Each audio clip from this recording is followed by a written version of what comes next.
Dallas Cowboys just changed everything again. So we're going to be going through that and 3 other stories in today's video. So make sure to like this video. And if you want more Dallas Cowboys news content like this, make sure to subscribe to the channel by hitting that red button down below. The first story is Dallas Cowboys changed their defense to dominate the Patriots. As the old saying goes, a good defense is the best offense. For this game in particular, truer words have never been spoken. The Dallas defense bounced back from a poor performance the week before to lead the Cowboys to a dominating 38-3 victory over the New England Patriots. As a group, coordinator Dan Quinn's men produced 3 turnovers and 2 scores, while holding the visitors to 253 yards of total offense. That included only 53 yards on the ground, a somewhat rude welcome to Ezekiel Elliott in his homecoming. The former Cowboys running back held to just 16 yards, rushing on 6 carries. But his day wasn't as bad as that of Mick Jones, as Dallas consistently harassed New England's quarterback. Before being replaced late in the third quarter, he completed only 57.1% of his passes for 150 yards and a paltry 39.9 passer rating. It was a different story for his counterpart on the other side, though, as Prescott was efficient in his work. The Cowboys signal caller completed 82.4% of his passes for 261 yards and a touchdown with a 108.5 passer rating. Tight end Jake Ferguson was his primary target, earning 7 catches for 77 yards, with 9 players overall recording at least 1 catch. On the ground, Dallas collectively rushed for 125 yards, although Tony Pollard's 47 yards was tops on the team. The Cowboys finished with 377 yards of total offense, while not turning over the ball once and again dominating the time of possession. Of course, if there were any concerns on the day, it was Dallas's continued struggles in the red zone, as the offense converted only 1 of 4 chances inside the Patriots' 20-yard line. Then again, when you win by 35, those matters seem a little more trivial. The game began with both teams reaching said red zone, but then settling for field goals. Dallas capped off its 10-play, 70-yard drive with Brandon Aubrey kicking a 23-yarder before New England went 64 yards in 8 plays for its own 29-yard boot. There would be no settling for a field goal, though, on the Cowboys' next possession. With the offense firing on all cylinders, Prescott completed all 5 of his pass attempts for 52 of the 75-yard series. The last was thrown 20 yards perfectly into the arms of CeeDee Lamb for the score. Dallas's next touchdown, however, could be chalked up to special teams and the defense.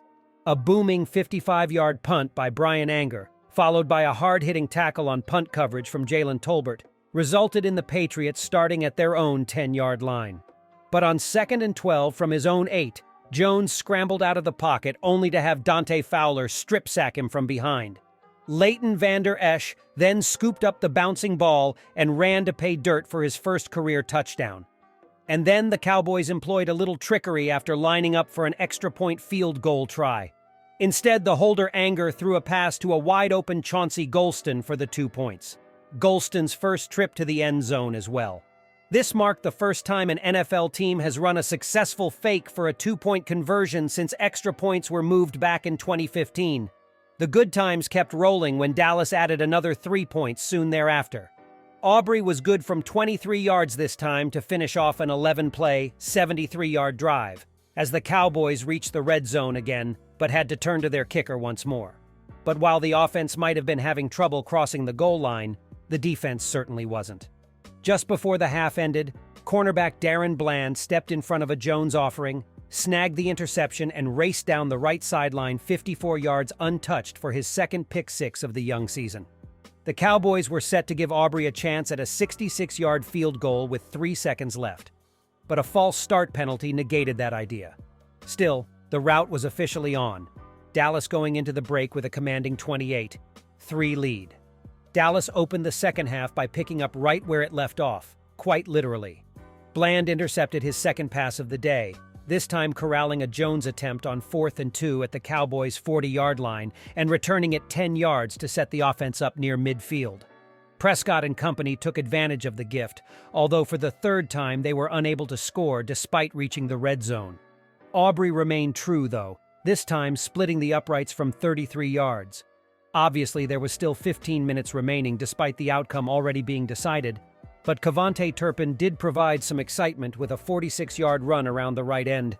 That same play saw tight end Sean McKeon hustle downfield and recover the fumble after Turpin had the ball punched out at the end of his run. The second story is Dak Prescott sends strong message on Cowboys rematch against San Francisco.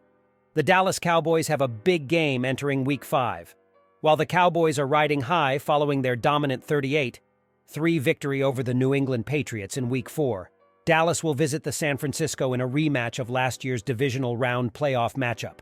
The Cowboys lost that game to the Niners, 19-12, in large part due to quarterback Dak Prescott's 2 interceptions. It capped off a season in which Prescott threw a league-high 17 interceptions, including playoffs. Although the Cowboys will have a chance at a dose of redemption when they match up with one of the NFL's 2 remaining unbeaten teams, Prescott is downplaying the rematch, stressing that the team has moved on. "It's obvious," said Prescott on Sunday, October 1st, following the team's win over the Patriots. "I mean, we're so far past that, to be honest with you, that's obvious. You just want to piss me off going into this week, and I appreciate that. I do, actually. I do. I appreciate that. However, when asked if that playoff loss to the Niners, it was actually the second straight year the Cowboys were eliminated by San Francisco in the playoffs, drives the team, Prescott had another blunt message. "Every day," said Prescott. "It's no secret that if the Cowboys are to advance to their first Super Bowl in 28 years, they're going to need to advance past the divisional round, something they haven't done since the 1995 season. In order to accomplish that objective, they're going to have to learn how to beat the Niners. It won't be an easy objective considering the Niners have the NFC's second-best point differential at plus 67 points. The Cowboys actually have the NFL's best point differential at plus 83 points. Prescott isn't the only Cowboys player who's aware of how big the team's matchup against San Francisco is. Linebacker Micah Parsons went so far as to call the 49ers the NFC's top team. "This is the top NFC team," said Parsons. "I think it's us, Philly, and San Francisco. This is a playoff game. This is something you look forward to. It's going to be a test. It's going to be back and forth. It's going to go down to the wire." Team owner Jerry Jones also had a message for his team as they look to start out 4-1 and hand San Francisco their first loss of the season. "A win in San Francisco would be magnificent," said Jones. "I just think a win against that team would feel like you're playing for the marbles in the NFL. We're going to come in there and try to stay on the field with them." While it's early in the season, a win over the Niners would give the Cowboys their first victory over a contender this year. Furthermore, it would give Dallas some confidence that they can beat this current roster of the Niners led by the likes of young quarterback Brock Purdy and Christian McCaffrey, who was acquired midway through the 2022 season by San Francisco. Jerry Jones summed up his true feelings on the Cowboys' 38-3 demolition of the Patriots on Sunday in one word: surreal. Jones didn't expect New England to lose like that, considering legendary head coach Bill Belichick is calling the shots, per the Spun's Andrew Holleran. "Surreal is what it is when you look at how well they have competed all these years. And so again, that is the case when you have all the respect in the world for them," Jerry Jones said. "Couldn't have pictured being able to have the score like this. But again, it's kind of inspiring because again, knowing what a great coach, what a great organization they've got, we'll build on that. That did us some good," Jones added. Jerry Jones reiterated he never expected the Cowboys to rout the Patriots on Sunday. It was Bill Belichick's worst loss since he became Patriots head coach 23 years ago. Jerry Jones' Cowboys are the NFL's second-best defensive team behind the Cleveland Browns. The Cowboys proved this against New England when they scored 2 defensive touchdowns on Sunday. The Cowboys blew the game wide open with their top-notch defense in the second quarter. Dallas linebacker Leighton Vander Esch scored on a touchdown off a fumble recovery at the 11:09 mark. Cowboys cornerback Darren Bland picked off Patriots quarterback Mac Jones with just 54 seconds left in the quarter.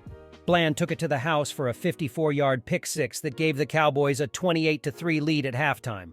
The Cowboys will square off against Brock Purdy and the 4-0 San Francisco 49ers next week. Dallas will go up against one of the league's most accurate quarterbacks and the NFL's second-ranked offense. The third story is LeBron James has big praise for Cowboys star.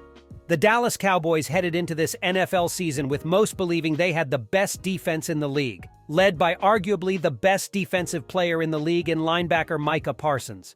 After a surprising loss to the Arizona Cardinals in Week 3, the Cowboys headed into Week 4 against the New England Patriots. hoping to get back to form with a statement performance against Bill Belichick and company. Ahead of this Week 4 showdown with the Patriots, Los Angeles Lakers superstar LeBron James took to social media to make his picks for the day. And while picking Dallas to beat New England, the four-time NBA champion talked about Parsons and how he feels like it's watching New York Giants legend Lawrence Taylor all over again via Landon Buford. Ahead of the game against the Patriots, Parsons had recorded 4.0 sacks and a forced fumble as he tried to make his case to be the NFL's Defensive Player of the Year.